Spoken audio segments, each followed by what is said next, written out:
Baik, kali ini kita akan masuk ke Microsoft Project setelah kalian mengerjakan Excel atau RAP di Excel. Pertama-tama kita akan buka Microsoft Project dengan kemudian kita klik blank project. Setelah itu kalian pergi ke File, Info, Project Information, Advanced Properties. Di sini hal yang kalian lakukan untuk apa project properties ini digunakan untuk mengisi judul proyek kalian, manajer dari sebuah proyek, dan perusahaan yang melakukan proyek ini. Karena di sini saya akan mengisi judul proyeknya saja.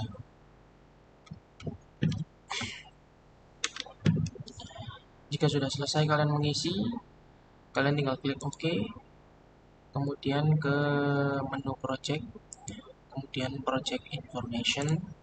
Fungsinya di sini project information untuk menentukan suatu proyek kapan dimulainya dan untuk mengetahui suatu proyek kapan dimulainya. Di sini saya akan menggunakan dimulai dari tanggal 1 Januari. Jika kalian sudah memasukkan tanggal mulai suatu proyek, kalian tinggal klik OK. Kemudian kalian pergi ke Change Working Time. Change Working Time ini fungsinya untuk mengatur jam kerja dan hari libur, termasuk hari libur nasional, hari libur apapun itu yang dilakukan di suatu proyek. Di sini exception untuk memasukkan hari libur dan work week ini untuk jam kerja para pekerja kalian. Jika mau mengubah jam kerja para pekerja, kita klik di work week, kemudian details. Di sini kalian bisa memilih jam kerjanya mulai hari apa sampai hari apa. Di sini saya akan mencontohkan dimulai dari hari Senin sampai hari Jumat. Kemudian kita juga bisa mengset jam kerja kita dengan cara mengklik yang sebelah ini. Normalnya pada jam kerja di sini dimulai dari jam 8 sampai jam 12, kemudian istirahat 1 jam, dimulai lagi jam 1 sampai jam 5. Jika sudah mengisi ini, kalian tinggal klik OK. Kemudian jika kalian ingin memasukkan hari libur atau tanggal merah, kalian bisa memasukkannya di kolom yang ini, exception. Caranya, jika hari libur itu 1 hari saja, contohnya saya akan menggunakan tanggal 15 Januari. 15 Januari, kalian klik, kemudian kalian klik kolom ini, kalian kasih nama hari libur apa yang kalian inginkan itu tadi. Contohnya di sini saya akan mengisi dengan hari libur 1. Kemudian jika kalian ada hari libur yang lain lagi, contohnya lebih dari 1 hari nih. Contohnya di tanggal 23 sampai 26 Januari. Kalian klik di sini, kemudian kalian beri nama hari libur apa.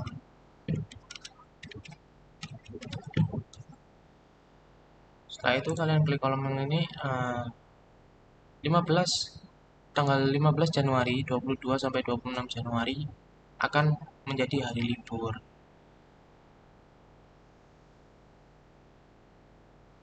Setelah kalian mengisi hari libur dari kalender, kalian cukup klik OK. Kemudian nanti di Gantt chart ini akan berubah menjadi abu-abu. Nah, seperti ini. Tanggal 22 sampai 26 Januari akan libur. Begitu juga dengan tanggal 15 tadi yang ada di sebelah sini, ini tanggal 15 akan libur. Berikutnya kalian memasukkan jenis kegiatan dan sub pekerjaannya dari RAB kalian ke project. Sebelum memasukkan jenis pekerjaan tadi, ini dirubah terlebih dahulu dari manually schedule menjadi auto schedule. Berikutnya kita akan masuk ke Excel dan mengcopy jenis pekerjaannya saja. Di sini saya akan mencontohkan hanya sampai C2 saja. Kemudian kalian copy, dan kalian paste di sini. Nah, untuk kolom yang subtotal dan kosong ini kalian tinggal hapus saja dengan cara klik kanan, delete task, dan begitu juga yang lainnya jika ada.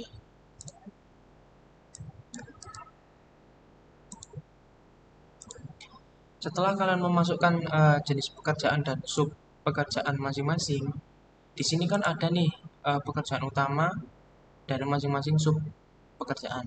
Di sini pekerjaan utamanya pekerjaan persiapan, pekerjaan tanah, pekerjaan beton, dan yang lainnya. Di masing-masing pekerjaan utama ini kan ada sub pekerjaannya nih diam di bawah nih. Kita perlu mengkategorikannya supaya lebih mudah.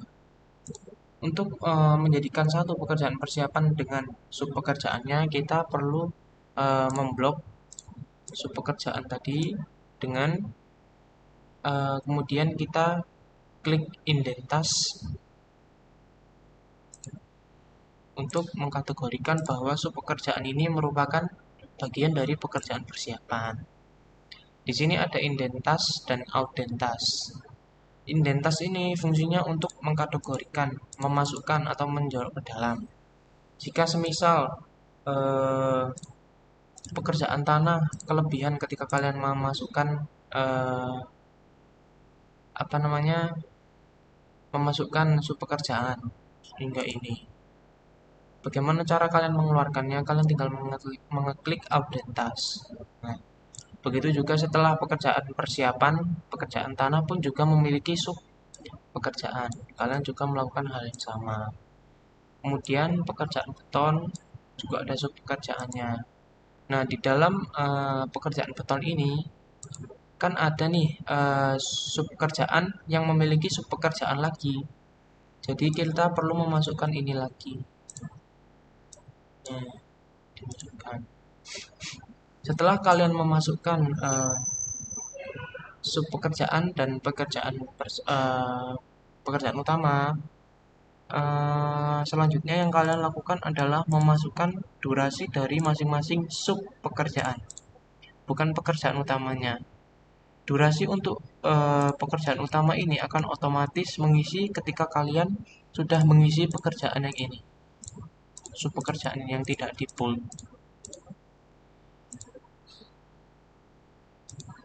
Untuk mengisi durasi dari sub pekerjaan ini itu juga sudah tercantum di RAB.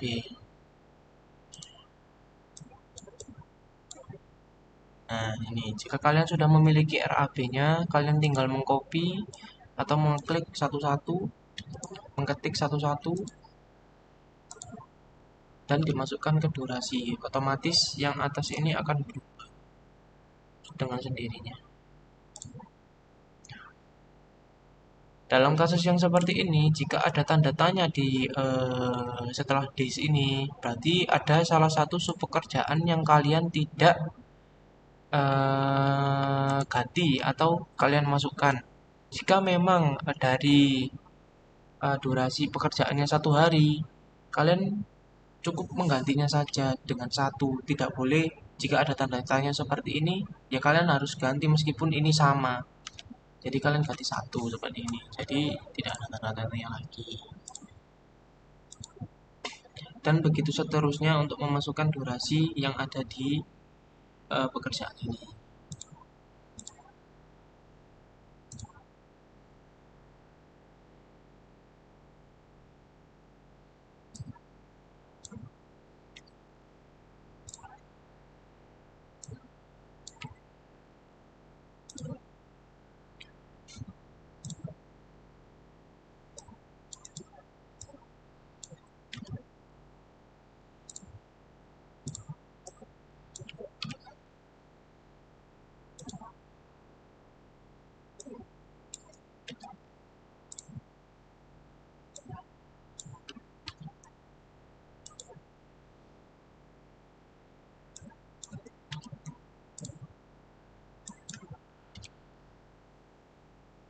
Nah, hasilnya akan menjadi seperti ini ketika kalian sudah mengisi semua durasi dari masing-masing pekerjaan.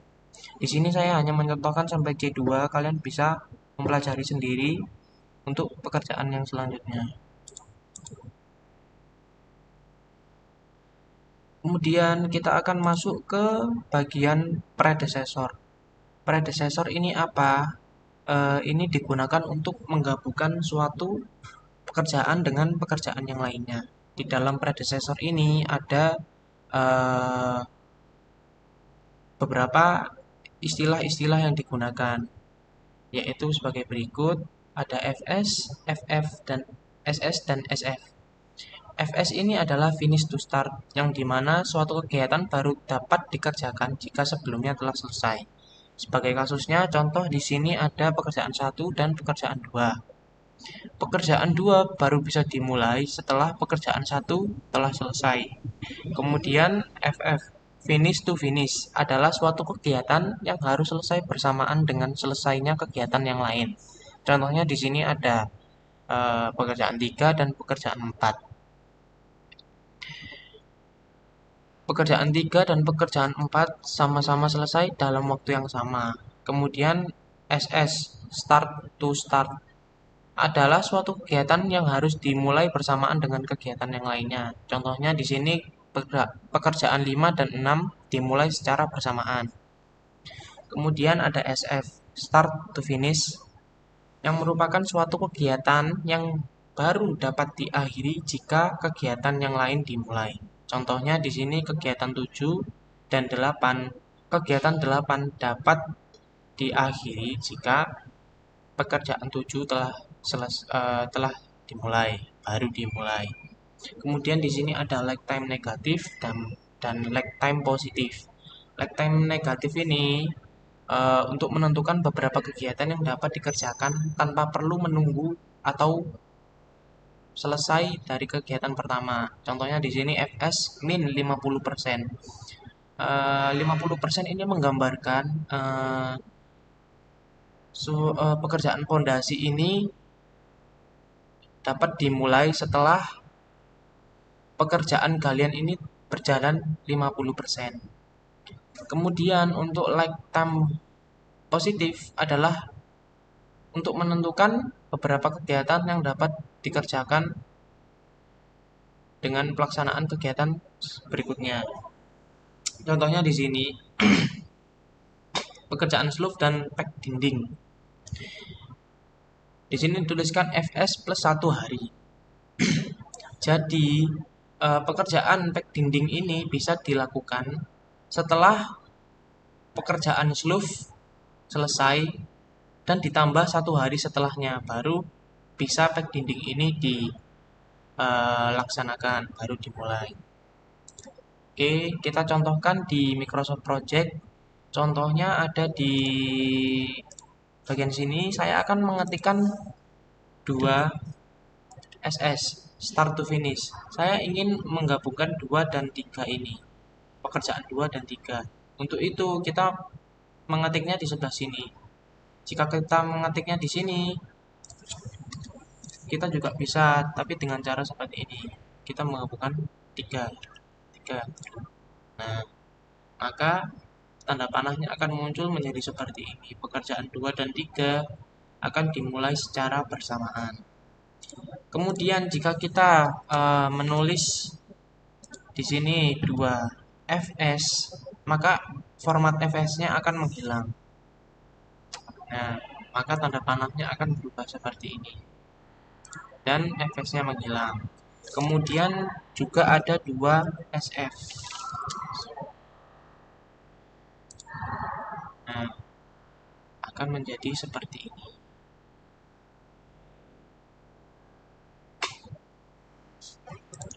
Kemudian juga ada 2 FF, yang dimana pekerjaan 2 dan 3 selesainya secara bersamaan.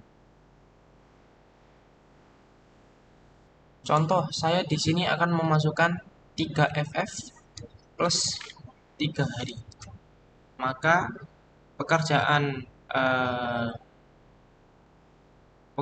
pengukuran pasang atau blank ini akan selesai setelah pekerjaan 3 selesai plus 3 hari. Nah, seperti itu. Untuk mengisi predecessor ini juga sudah dicantumkan di RAB. Fungsi dari predecessor ini tadi kan untuk menggabungkan dua pekerjaan. Untuk mengisi bagian predecessor ini sudah ada di RAB yang kalian miliki. Jika belum, kalian bisa menentukan sendiri dengan cara kalian paham bagaimana sistem pekerjaan ini berjalan. Semisal pekerjaan 2 apakah dilakukan setelah pekerjaan 3. Seperti itu. Jika sudah ada yang seperti ini, kalian tinggal menyalin dan tempel di project.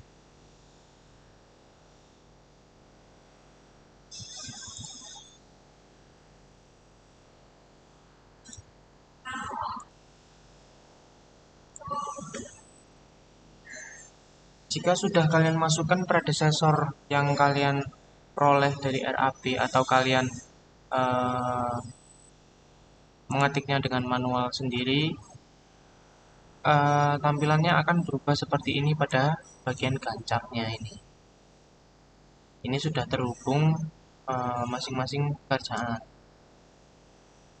Setelah kalian memasukkan predecessor, langkah berikutnya adalah eh, kita ingin melihat berapa hari yang kita perlukan untuk melakukan proyek ini. Kalian pergi ke Gancat Format, kemudian Project Sumaritas dicentang. Nah, total hari yang kalian akan lakukan selama proyek ini adalah 65 hari. Sebagai contoh adalah 65 hari karena saya di sini menggunakan sampai pekerjaan kolom saja. Selanjutnya kita akan memunculkan suatu critical task. Critical task ini adalah tugas atau kegiatan yang keterlambatan pelaksanaannya akan menyebabkan penundaan tanggal penyelesaian proyek. Untuk itu, critical task itu fungsinya untuk mengetahui mana sih tugas yang keterlambatan pelaksanaannya akan menyebabkan penundaan tanggal penyelesaian proyek. Cara untuk memunculkan critical task adalah kalian pilih menu gancak format, kemudian tentang yang critical task. Nah, maka dari itu akan muncul sebagai warna merah di kolom gancar kalian.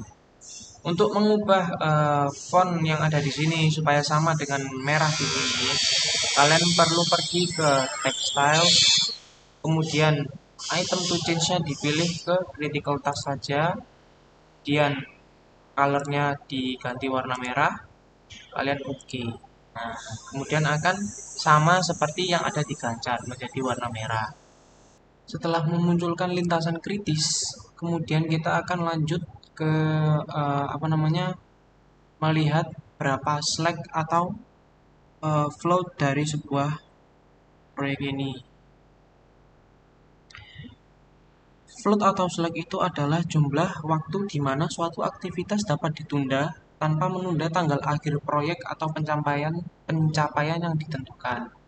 Untuk melihat float atau slack ini, kita pergi ke new view, kemudian tables, klik yang schedule. Nah, di sini akan terlihat slack dan total slacknya.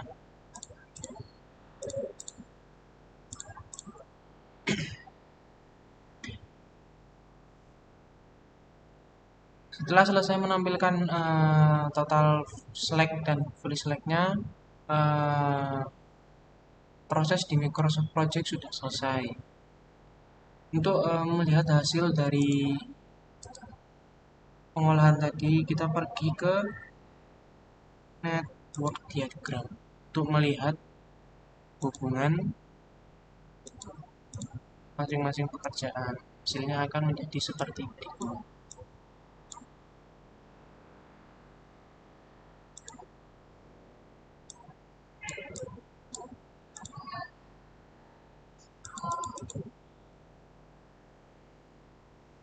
Sekian, terima kasih telah menyaksikan video ini.